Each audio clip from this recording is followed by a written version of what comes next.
1 and 1. So that's the 1s, that's the 2s, that equals 3. All right, cool. It's going to be the odd numbers. 3, 5, 7, 9, and 11. So we count up the ones that are in an odd position. It actually, oddly enough, is all of them. So that gives us a 1. All right, second one, 2s.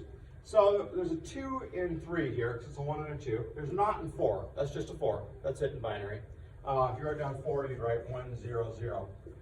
And so that's your 1s, 2s, and 4s. All right, anyway, so the 2s is not in that number. So we skip that one. Skip this one too, it's a 1 and a 4. This one, a 4 and 2, that's part of it. Same with the 7 right here. And then not part of the 8 or the 9, but it's part of the 10 and the 11. So we got a 1 there, and not this one, and a 1 there. So 2 of those should give us a parity bit of 0 right there. Should probably be making you a little chart here about these parity bits. We're actually going to need the chart later, so let's go ahead and do it. You got 1, 2, 3, 4, 5, 6, 7, 8, 9, 10. Okay. And then down here, we got our parity bits. Parity bit 1.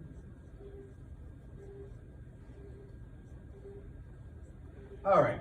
So the parity bit 1 is in 1, 3, 5, 7, 9, and 11. Parity bit 2 would be in the 2 and the 3. Not the 4 or the 5, but the 6 and 7. Not the 8 or the 9, but the 10 and 11. You see a pattern here? Yeah. So I was watching a video on YouTube and like they said just for parity bit 1, take 1, skip 1, and for 2, take 2, skip 2. Yeah, yeah. If you think about counting up in binary, you can see why that ends up being true. So then the parity bit 3 here, or excuse me, I'm sorry, I did these wrong. That's parity bit 4 and this one's 8. I just counted like a normal person.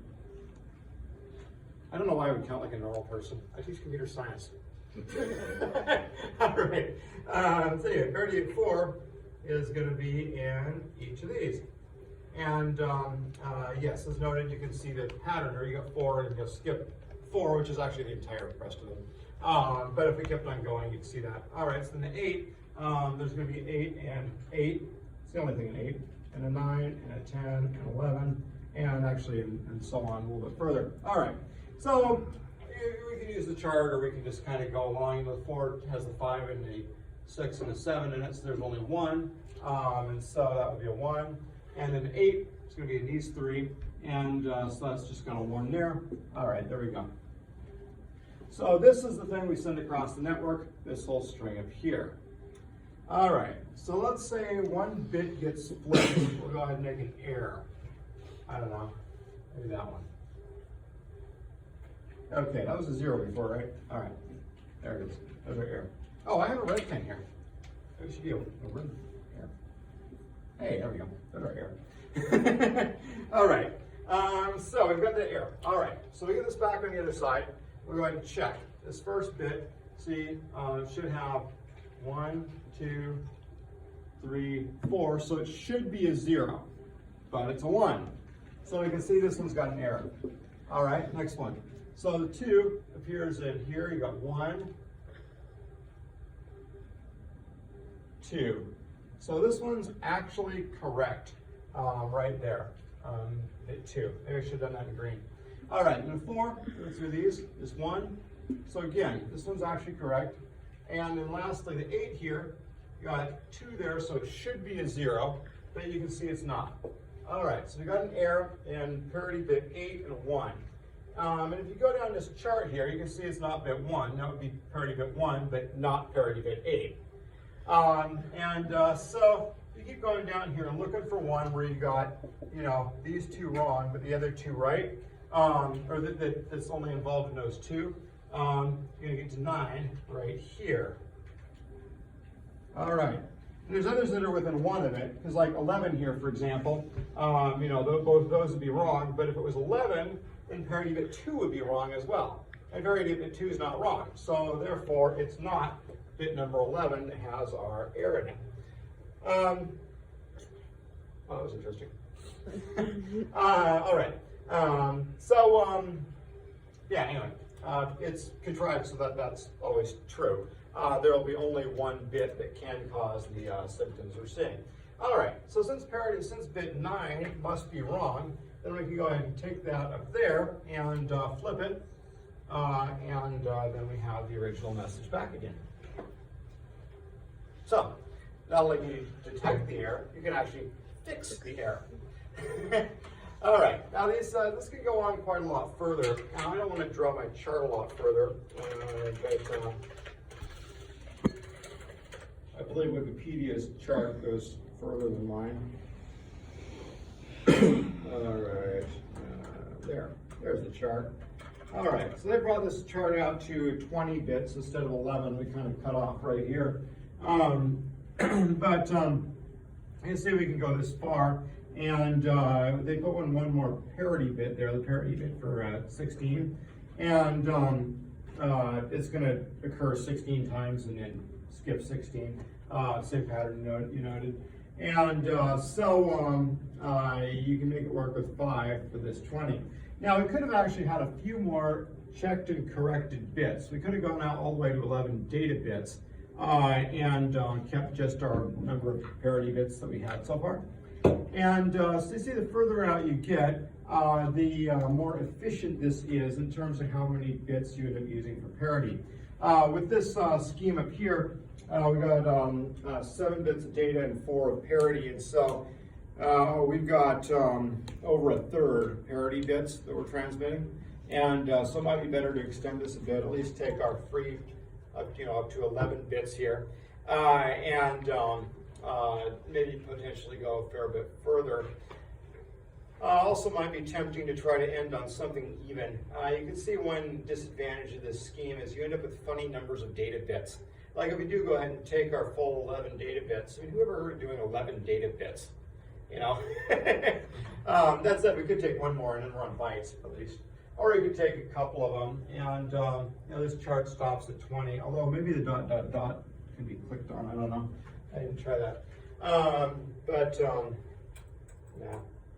All right, anyway, we could go further before we need another parity bit. So if we want one further there, we could have 2 bytes with 5 parity bits inside, which could be okay. 5 bits wasted out of for 16 cents. That's less than a third. Right now we're over a third. All right, now the reason you don't want to take it too far is this does not handle if you have 2 bits flipped. So let's go ahead and just try it. All right, we'll flip ours again up there, but I'll just go ahead and flip another one too. Oh, I should flip a parity bit here for you too. All right, there's 2 of these things flipped. Okay, so erasing and getting back to checking this. All right, so parity bit 1, we count up those, we got 1, 2, 3, 4, and so it should be a 0, so it's wrong. All right, parity bit 2, we've got, so it's going to be 1, and then 2, and then over here, not that one, 3, and so it's wrong. All right, parity bit 4, that's wrong, and parity bit 8, all right, that's wrong. Okay, now, first of all, in our chart here, you can see we've got a problem. There's nowhere in here that all 3 of them are represented.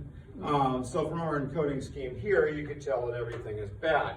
Now, if you look at Wikipedia's chart, though, it clearly indicates that it's data bit 11 that's got the problem. So we ought to flip data bit 11. That'll get us back where we want to go. Everybody's looking at me like, no way is that going to work. Yeah, no, it's not. I mean, the whole, like, we don't have one should be a pretty good clue on our system right here. Yeah, basically, the Hamming code may get it wrong if you flip 2 bits. So, if we're like, oh, well, we're going to be really clever. Since, every one of these parity bits gives us twice as much that we cover, we're just going to go ahead and take this all away. Now, we're going to say our whole frame is going to, 1,500 bytes. We're going to do it with one Hamming code. But you see how you could end up here with something where it gets corrected wrong afterwards, and the chances of that increase the longer you run out your message using this, the nature of this Hamming code.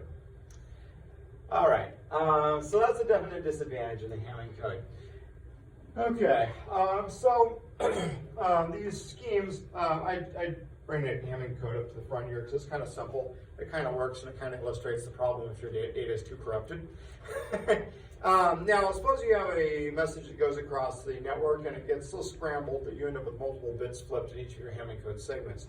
If you haven't tried to stretch it out to its full efficiency and you have it set up like this, then you could very well end up with this situation where you get one and you're like, there's no way this can be. Then you know your transmission is really garbled and needs to be resent. I didn't actually intend that with flipping this one. I didn't realize that's what was going to happen.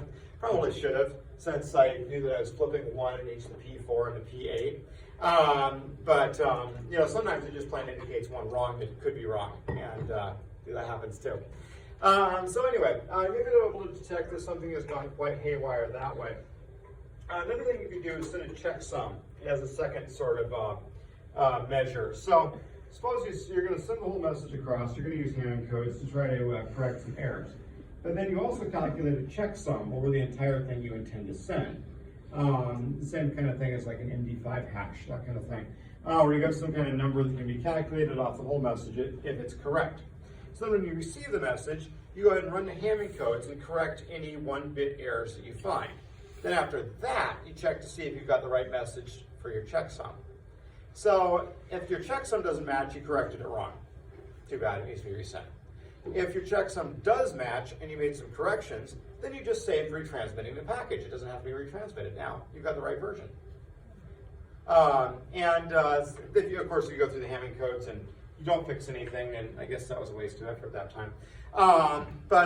Anyway, so if you have some sort of network and bits get flipped occasionally, it's a lot of work to resend packets. I mean, it normally kind of is. You have to buffer everything. It has to be in order. You have to send something to the sender that says, hey, wait a minute, let's go back and get this one. The sender still has to have it in memory somewhere. They can't have forgotten about it. There could be some extra overhead with sending a packet again. And so if you can fix it with a Hamming code, sometimes it can actually improve your effective bandwidth a fair bit. So that's how these things should be used. You can't totally depend upon it for a complete solution, but if you combine it with some other stuff, you can make it work. The checksums generally are large enough that they're considered to be extremely unlikely to be hit on accident. But that said, a checksum is shorter than the data that you're checksumming with it, at least normally. I guess it doesn't have to be. So it is possible to have two sets of data that will generate the same checksum. So that's part of the problem with this stuff. I can explain how, oh yeah, this will probably detect just about every last error you have. And you can think about it and be like, so if just the right thing happened, yeah, it's true. It's the unfortunate thing at the end of all of this. Same thing under live security. You can set up a really, really secure system with a very high number of bits for passwords and all that kind of thing. And somebody can walk up and just randomly put their hand on the keyboard and press enter and just happen to get the right thing. There's no way you can prevent that chance. You can make it very unlikely, but it's always that chance.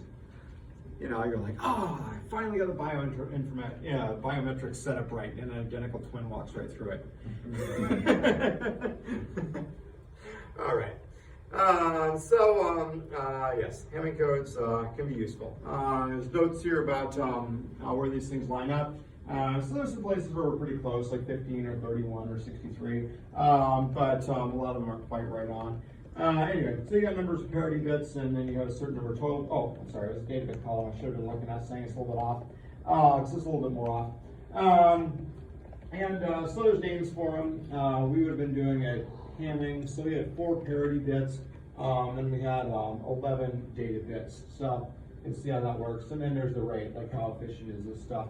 And so if you're only using 2 parity bits, and so therefore you have 2 parity bits and 1 data bit, then you're looking at an efficiency of a third. Not very efficient.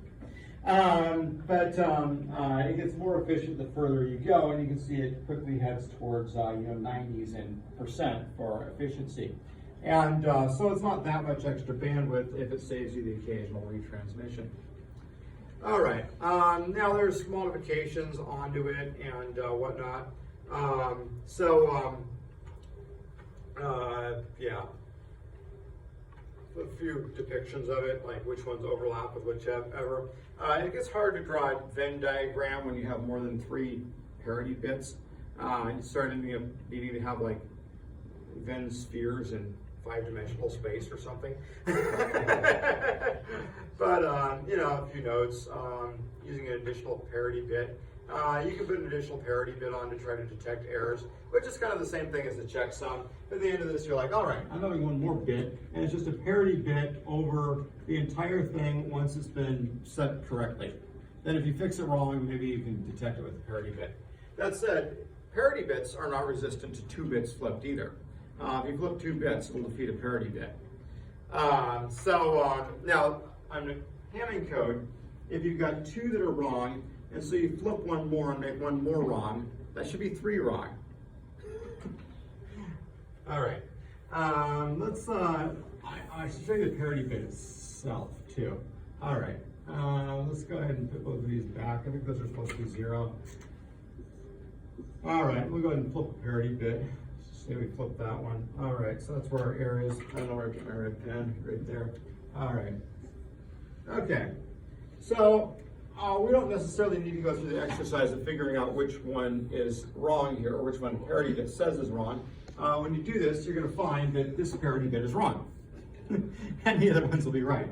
So that one's wrong. All right, so if you go down here and look at, all right, so which one is wrong? All right, well, it happens that the one that's wrong here is not 9, it's bit 8. That's that one. Hey, that's the parity bit. So you can actually tell that it's the parity bit itself that got flipped, just like that. It's a rather faster exercise, actually. Yeah, if you start doing this and you're like, wait a minute, why does it seem like the one that's wrong is the one that's wrong? It's like, well, you can tell. Okay, parity bits being flipped, not necessarily a big deal on, unless it's 2 of them. Because if it's 2 of them, then you definitely got a problem. Because if it was that one, and then say this one right here, it's flipped right here. All right, that's a bad choice because it's not on my chart. Let's pick one that's on my chart. All right, that one's okay now. This one's wrong. All right. All right. Well, now it indicates bit 9, right? Okay. So you see I'm flipping 2 of them as a problem. Okay. Yes, error codes. All right, there's a bunch of other types of codes in there. We won't go through like other types, but I have a brief view that shows you that this is one that works. No, it doesn't. That's fine. All right, yeah, there we go. Oh yeah, correction versus detection. Talking about this, depends on reliability. Generally speaking, you can use less bits if you just want to detect an error. If you say, we're just going to use a checksum over the package, or say over an entire frame, that's it. We're not going to worry about correcting errors, we're just going to figure out if our frame came through correctly. It's not going to use very many extra bits. If you look at our Ethernet frame diagram again, Wikipedia wrong. Luckily, it seems like that's fine. Okay, here was our diagram there, and you can see we got this frame check sequence. It's 4 octets or 4 bytes, and so we're using 4 out of our 1500 byte frame in order to figure out if it's correct or not. That's it. So it's pretty efficient there. All right, so the I guess 1500 and something if you include all the extra stuff in there. Okay, 1530. Okay, so yes, if you got a fairly reliable network, error correction may be a more efficient way to go, assuming that resending the packet is very rare. If you got a network where your reliability is poor, then you may want to correct your errors, and you may even want to get to the point where, like you were mentioning last time, you limit your frame size just to try to get some of these frames through correctly. Yeah, just issue there. Oh, you were mentioning that. I'm trying to remember who was talking to me then, but that's right, that was you. All right, there you go, pairing, hearing distance. You can calculate a distance from things. Yeah, all right.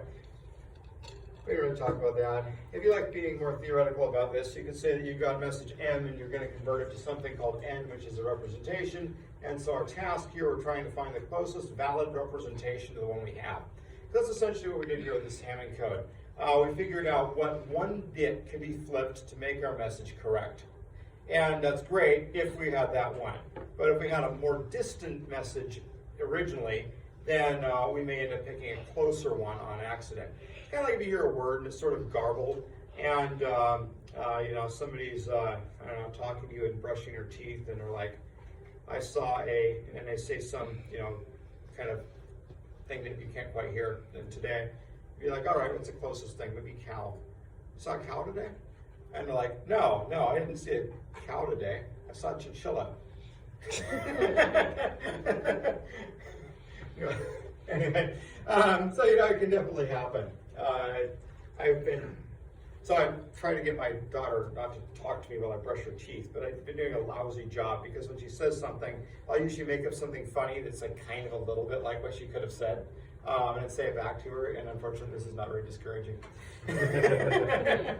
All right, so yeah, Hamming code example right there, we did that. Detecting errors, yeah, all right. Yeah, that's the problem. Okay, so most of these protocols do end up using something or other. So like 802.11 Wi-Fi uses these convolutional error correcting codes. I put Voyager on there because Voyager is very far away, and so errors are probably becoming more of an issue. I don't know that they are for sure, but it was certainly thought of when the spacecraft was sent out. All right, Reed-Solomon codes used for a few things like cable internet and satellites and optical discs. So optical discs that you put in these things frequently get scratches, and if they get too many scratches, they'll stop playing. But you notice sometimes you put in a disc, and the effect of the scratches is it becomes slow. Like you know, you put a disc in your PlayStation 2, and it takes a while, but eventually it loads. A lot of times it's just after enough tries, it got something close enough that after error correcting, it could actually figure out the right thing. All right, so that's you know, discs. They're going to be filled and polished. It's a little bit of an operation. This place up in Pullman that does it, or at least used to. I had a decent discs a long time ago.